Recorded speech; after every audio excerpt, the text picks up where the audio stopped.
Mbote, Mbolo, bel bonjour, Bazola Pangui, cher ami.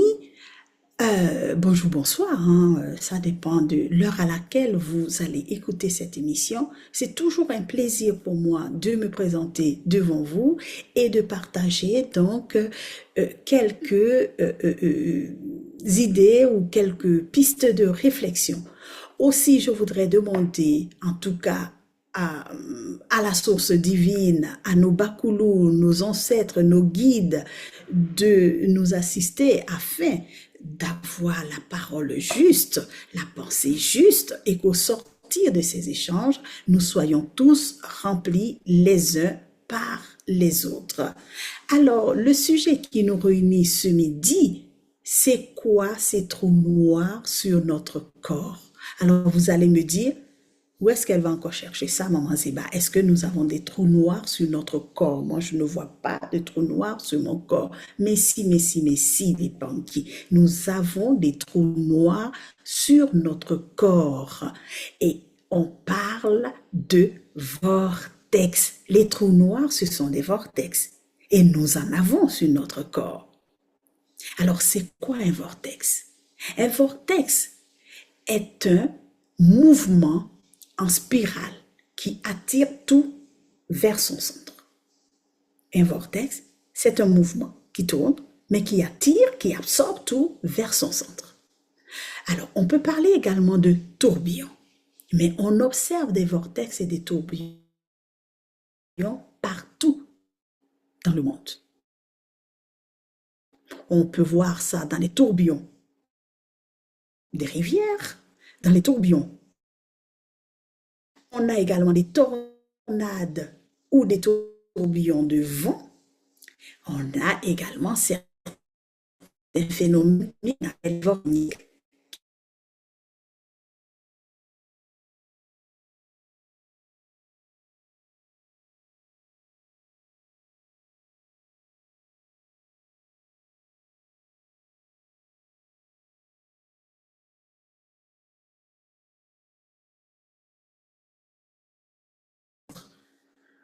Alors, sur le corps, nous avons des chakras, des bimuelo, comme on le dit en Kikongo. Et est-ce qu'on peut comparer vortex, trou noir et chakra? Alors, on va essayer de tenter une comparaison pour voir, hein. Alors, le vortex est physique. Alors, ce sont des mouvements physiques, comme on l'a dit tout à l'heure. Ils peuvent être visibles, ils peuvent être invisibles. Ils peuvent être visibles dans le cas d'une tornade, par exemple, dans le cas d'un tourbillon de rivière, par exemple, dans le cas de tourbillon de vent. Mais ils peuvent être invisibles aussi, comme les trous noirs, hein, qui sont dans l'espace et qui sont beaucoup craints par les astronautes.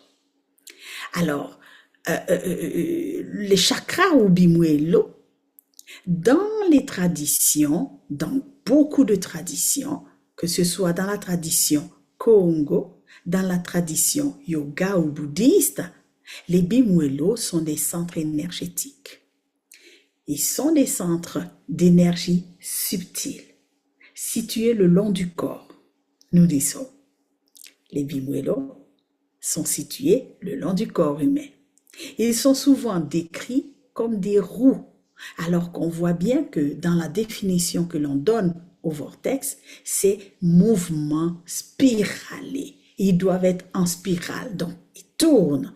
Et là, dans le chakra, le cas de définition du chakra, ce sont des centres d'énergie subtile qui tournent également parce qu'ils sont comme des roues. Mais est-ce que ça suffit? Non. On va aller un peu plus loin donc. Alors, quelques éléments de comparaison encore, nous allons en prendre juste 4. Alors, le mouvement, pour que quelque chose soit considéré comme un vortex, il doit être en spirale. Alors oui, les trous noirs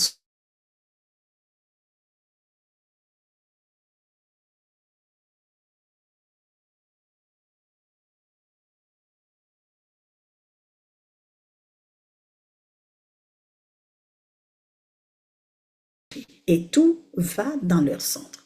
Concernant les chakras, ou les bimuelos, ils sont présentés comme une roue. ou une spirale d'énergie également qui tourne et qui canalise les forces vitales. Et ces forces vitales-là sont appelées ki, prana ou chi, selon où vous êtes. Nous, dans la tradition Congo, nous allons parler de ki. Ça, c'est la première comparaison. Donc, ils sont toujours et tous les deux en spirale. La deuxième comparaison, c'est une concentration d'énergie. Pour parler de vortex, il faut qu'il y ait une concentration d'énergie. Et donc, dans le trou noir, on a une concentration effectivement d'énergie. C'est pour ça que tout est absorbé, aspiré et que tout disparaît à l'intérieur du trou noir. Dans le cas du bimuelo, c'est un point focal où l'énergie spirituelle et émotionnelle se concentre et circule, toujours sous la forme d'une roue. La troisième comparaison, c'est que cette énergie doit être puissante et elle doit être invisible. Les vortex cosmiques, comme les trous noirs, sont invisibles, mais leurs effets sont immenses. Dans le cas des bimuelo, ils ne sont pas visibles à l'œil nu.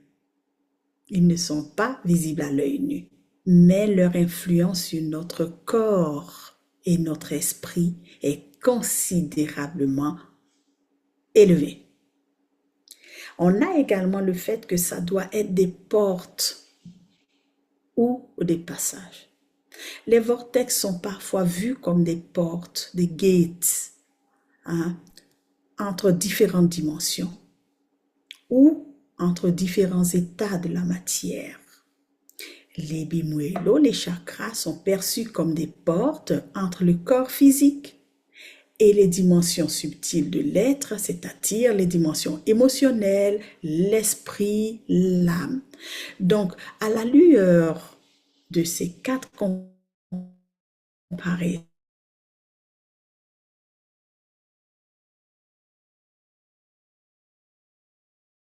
mouvement toujours en spirale, concentration d'énergie, vortex et chakra bimuelo peuvent être décrits de la même façon. Et donc, en conclusion de cette comparaison, oui, on peut donc dire que vortex ou chakra sont le plan symbolique et sont des plans symboliques et énergétiques. Tous deux représentent des centres de circulation et de transformation de l'énergie. Les vortex sont une manifestation physique et cosmique du principe, tandis que les chakras, les bimuelo, sont une expression subtile. L'un est manifestation physique et cosmique, l'autre est expression subtile et intérieure. Vous voyez? Donc, établir une relation entre trou noir, vortex, chakra ou bimuelo est une belle façon pour nous, en tout cas dans Apodé, de relier science et spiritualité, de relier visible et invisible, macrocosme et microcosme. Alors, une fois qu'on a dit ça, quel est le rôle de ces trous noirs que nous avons? Quel est le rôle de ces bimuelo? Ces trous noirs sont des passerelles d'énergie et d'information très importants. Ils ne sont pas là par erreur. Ils ne sont pas là non plus par hasard. Nous avons des vortex, nous avons des bimuelo, des chakras, parce que ce sont des passerelles d'information et d'énergie. Ce sont également, comme on appelle, des interfaces entre notre monde intérieur et le monde extérieur. Ils sont interfaces entre la réalité et le monde subtil, entre le monde matériel et le monde subtil. C'est une interface entre différentes dimensions. Donc voilà allez, succinctivement, à quoi servent les chakras ou bimuelo. L'activité des bimuelo en lien avec notre évolution vibratoire. Puisqu'on vient de citer tout ça, de dire que ce sont des échanges d'énergie, ce sont des passerelles d'informations, ce sont des interfaces et tout ça, alors quel est leur lien avec notre évolution vibratoire? L'évolution vibratoire, à mesure que la Terre évolue à travers sa vibration, notre propre taux vibratoire change également. C'est-à-dire que ceux qui pensent que la Terre peut souffrir, la Terre peut être vilipendée, on s'en fout, ça ne nous concerne pas parce qu'on vit dans tel pôle ou tel pôle, se trompent. Parce que la Terre vibre globalement. Et quand son taux de vibration change, le taux de vibration de l'être humain du monde tout change également. Plus nous nous alignons sur cette vibration terrestre, plus nous devenons réceptifs des informations. C'est-à-dire que actuellement, le taux de vibration de la Terre augmente. Alors, vous voyez autour de vous beaucoup de gens avec des capacités extraordinaires. Vous voyez des gens très intuitifs, vous voyez des gens qui canalisent des choses, des inventions, et ça va très, très, très vite en fait. Hein? On parle de l'ère du Verseau, hein?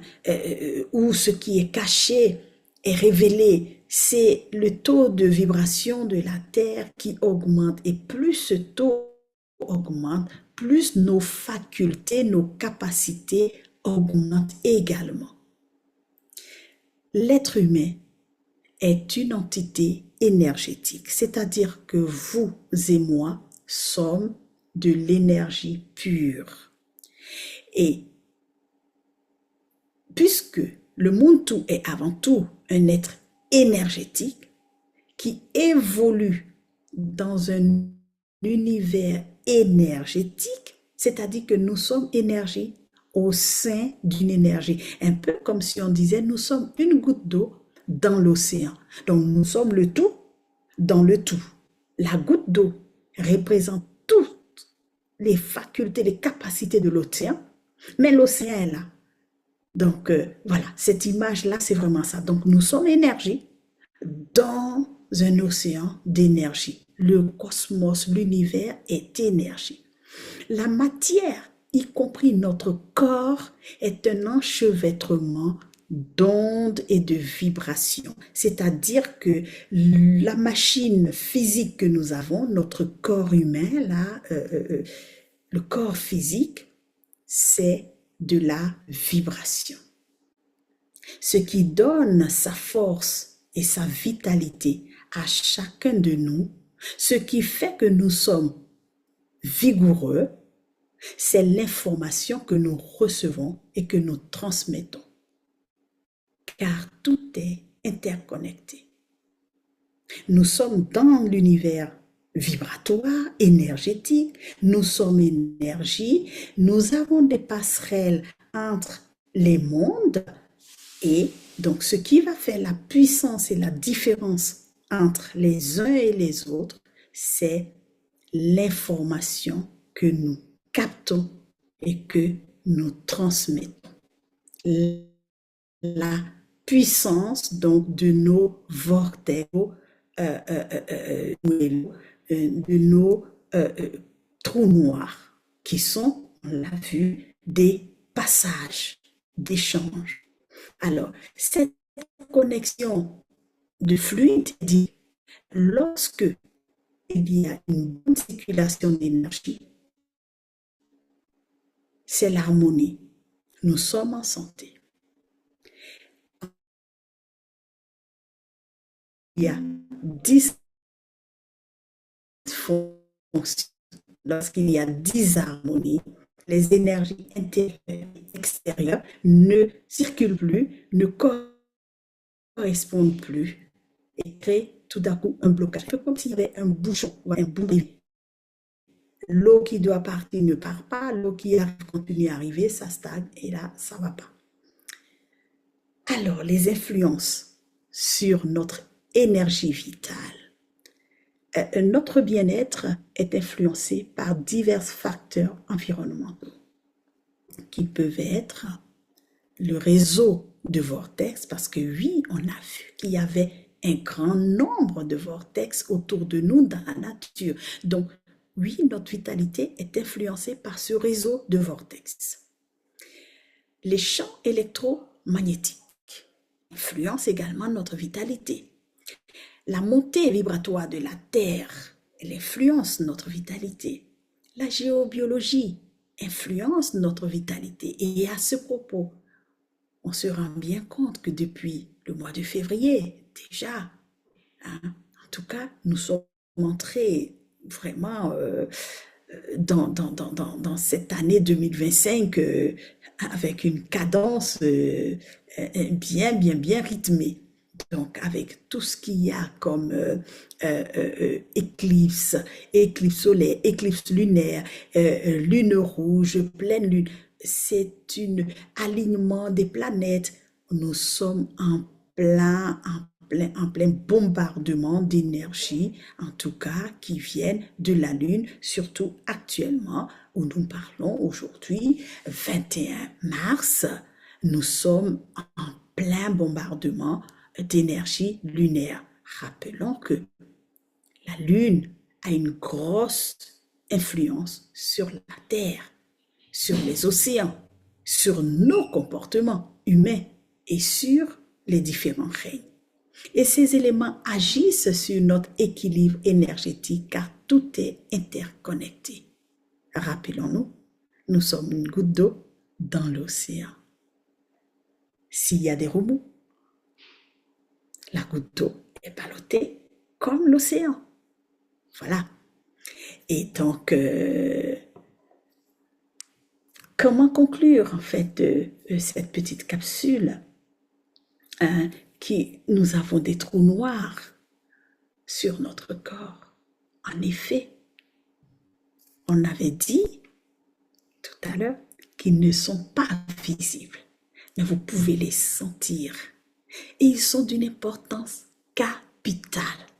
Il est donc très important d'équilibrer ces énergies. Pour rester en harmonie, il est essentiel de maintenir ces fluides énergétiques en notre intérieur et notre extérieur pour éviter que ça bouchonne. Science accrue de notre environnement. On ne dit pas dans un environnement pourri, mais je fais de la spiritualité, je mange bien, j'ai un crayon, je suis bien chez moi, je ferme ma porte. Non, tout est interconnecté. Nos pensées et nos émotions également ont de l'impact sur notre équilibre énergétique. Alors, à ce stade, je m'en vais dire et rappeler à chacun que nous sommes dans une période de gros échanges énergétiques, de grosses influences d'énergie lunaire. Il est important de faire attention parce que nous sommes également dans une ouverture de porte cosmique. Il faut penser juste et agir juste, mes chers amis, nos pensées actuelles.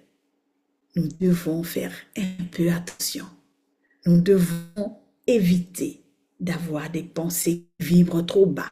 Je suis en colère contre celui-là. Celui-là m'a fait ça. J'accuse les autres de tout ce qui ne va pas dans ma vie. Si je ne réussis pas, c'est la faute de l'autre. C'est la faute de l'autre. Si je suis accro au, voilà, qu'on ne peut pas dire ici, comment vous appelez ça, chose illicite, c'est la faute des autres. Pourquoi on ne m'a pas surveillé? Non, attention, il est temps de profiter de cette belle ouverture des portes pour prendre ses responsabilités et tendre la main à l'univers en disant « J'accepte de changer, je demande à changer. J'accepte de changer, je demande à changer. » En comprenant que l'homme est à la fois énergie et information, nous pouvons mieux naviguer dans ce monde en constante évolution vibratoire. Nous pouvons mieux aller vers notre mission de vie. Le problème, ce n'est pas l'autre. Ce n'est pas à l'autre de nous changer. C'est à nous-mêmes de prendre des résolutions. L'autre nous aide. L'autre n'est qu'une béquille. Et pour terminer, Mavanga Thérapie, donc Mavanga Thérapie, M-A-V-A-N-G-A thérapie.com propose des accompagnements et de l'équilibrage et du nettoyage des chakras. Ce sont des packages qui sont proposés pour nous aider en cette période où les émotions sont vraiment mises à rude épreuve. Un équilibrage, un rééquilibrage des chakras, des bimuelo, nous permet sûrement de mieux capter les énergies qui sont actuellement en profusion. Parce que je me permets de le rappeler, un déséquilibre des bimuelo, un déséquilibre des chakras peut entraîner des dysfonctionnements au niveau comportemental. Nos maîtres sont à votre disposition avec bienveillance et avec Zola. Merci de nous avoir écoutés, likés et partagé notre petite chaîne pour que nous grandissions ensemble.